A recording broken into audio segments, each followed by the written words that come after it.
Houve mais uma lição que aprendi ao estar com pessoas que estavam morrendo. Eu poderia ser sugado por todo o melodrama que circunda a morte tão facilmente quanto qualquer outra pessoa. Aprendi em primeira mão sobre a profundidade da minha própria negação do assunto. O Avi Grave uma vez me apresentou a um jovem que estava morrendo de doença de Hodgkin-Wake. Wake sabia que eu me interessava em estar com pessoas à beira da morte, e esse rapaz quis falar comigo. Então Wave programou o encontro. Nós nos encontramos na casa de Tom Wolfe, sentei-me perto dele e disse: ouvi dizer que logo irá morrer. E ele disse: sim. Perguntei: quer falar a respeito? Ele prosseguiu relatando como tinha planejado morrer. Estava no que era classificado de estágio 4B da doença, que é o estágio terminal. Tinha seguido todos os tratamentos médicos e decidira prosseguir por conta própria para evitar a dor dos estágios finais da doença. Planejava tomar LSD e depois uma overdose de heroína. E eu disse: me parece razoável. Contudo, será preciso planejar tudo muito cuidadosamente e se preparar para que não tenha uma alucinação devido às drogas. Deve trabalhar primeiro com elas para que possa saber como permanecer consciente com elas quando chegar a hora. E ele disse: quando ficar muito fraco para conseguir me mexer, acho que é o momento. E eu disse: independentemente do que desejar, será a sua morte. Ele acendeu um cigarro e notei que suas mãos tremiam muito. E pensei: o que estou fazendo? Eu assustei falando de modo tão casual sobre a morte. Eu o assustei muito. Então disse a ele: ei, cara, eu estou te assustando, não é? Mas não quero que faça isso. E ele disse: oh, não, você não entendeu. Tenho buscado forças para morrer. Você é a primeira pessoa que chega e que não fica totalmente perturbado pela vibração quando tocamos no assunto. Você está me dando a força de que preciso. Estou absolutamente dominado por ela. Ele e eu começamos a nos apoiar um no outro depois dessa conversa.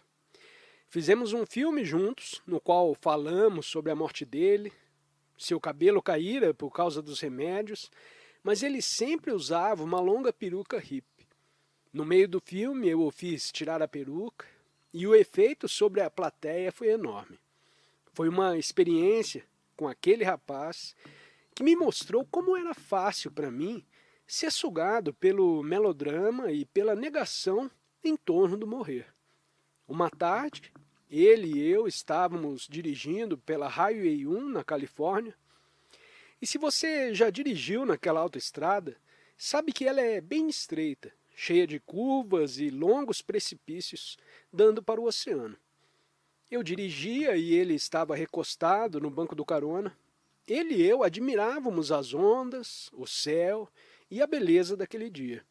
Em um momento, paramos para colocar combustível e quando íamos voltando para o carro, o rapaz me disse: ei, posso dirigir?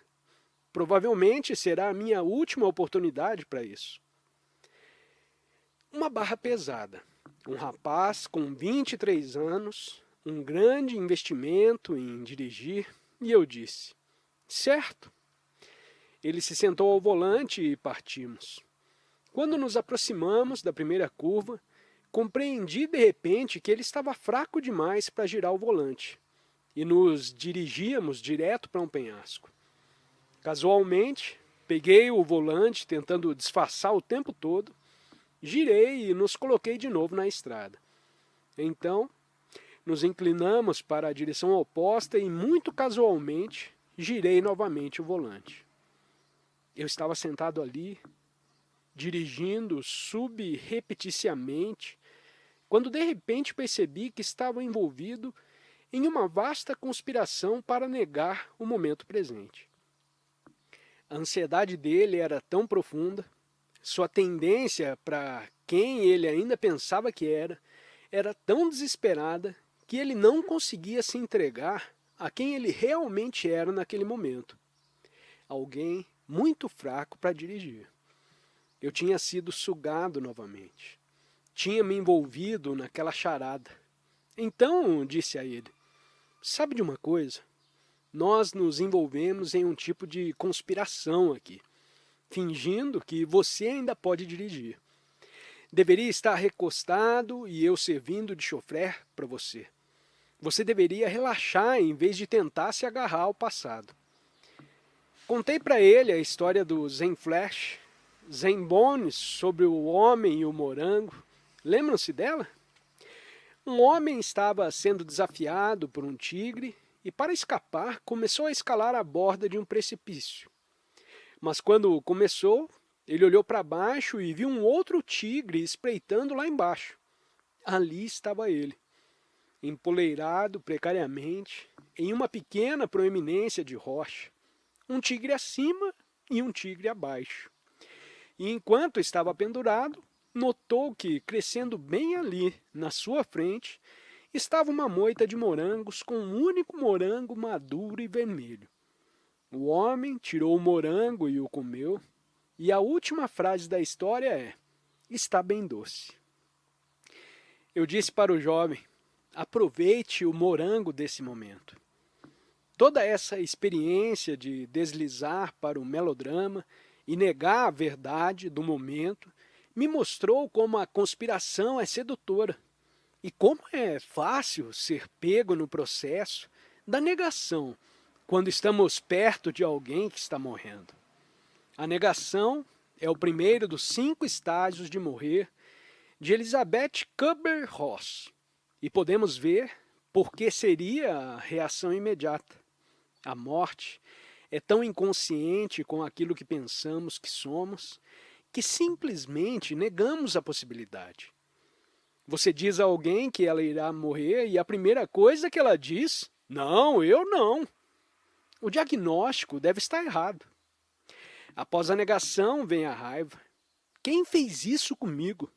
E depois o terceiro estágio, a barganha para mudar a situação. Se eu me comportar bem e tomar os remédios, vou melhorar, não é?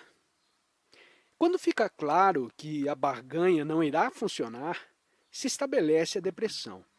E, finalmente, após a depressão, vem a aceitação. Contudo, acho que Elizabeth não foi até o fundo. A aceitação não é o ponto final das possibilidades. Esses 5 estágios são todos estágios psicológicos que atravessamos quando encaramos a morte, o que ainda é acanhado do ponto de vista espiritual. A aceitação poderá ser somente: está bem, estou morrendo. E nisso ainda residem os sutis apegos ligados ao pensamento de estou morrendo. Uma perspectiva espiritual nos leva além da aceitação. Para alguém que está no caminho espiritual, a morte é uma saída, uma oportunidade, e todas as nossas práticas são realizadas para nos preparar para esse momento. Se tivermos adotado um modelo reencarnacionista, consideraremos o fato de que o pensamento que teremos no momento da morte será um pensamento crítico, porque aquele pensamento influenciará o que acontecerá em seguida. Isso é, quaisquer que sejam os nossos desejos no momento da morte, iremos para reinos onde aqueles desejos podem ser realizados ou preenchidos. Isso está resumido na passagem do Gita que citei anteriormente, em que Krishna diz: aqueles que oram aos deuses vão para os deuses. Mas os lokas angelicais e os lokas infernais, todos os diferentes reinos acabam sendo somente mais encarnações, mais formas. Podem parecer mais interessantes do que o plano em que estivemos encarnados dessa vez, mas são somente mais véus entre nós e o bem-amado. Se desejamos evitar, assumir outras formas, o melhor pensamento que podemos ter no momento da morte é nenhum pensamento. No momento da morte, todos entramos na clara luz. Todos nós. Cada um vivencia Brahman, o Nirvana, o vazio. Mas é preciso uma mente disciplinada. Uma mente espiritualmente preparada para resistir ao intenso empurrão das forças kármicas. Os poderosos impulsos de pensamentos e sentimentos e percepções que nos mantêm aprisionados na forma. Assim que acontece um desejo, com força suficiente, nos afastamos da luz para segui-lo e começamos a descer pelos ciclos de manifestação um por um, empurrados pelo nosso karma, até chegarmos a um plano onde aquele desejo pode se manifestar ou ser realizado.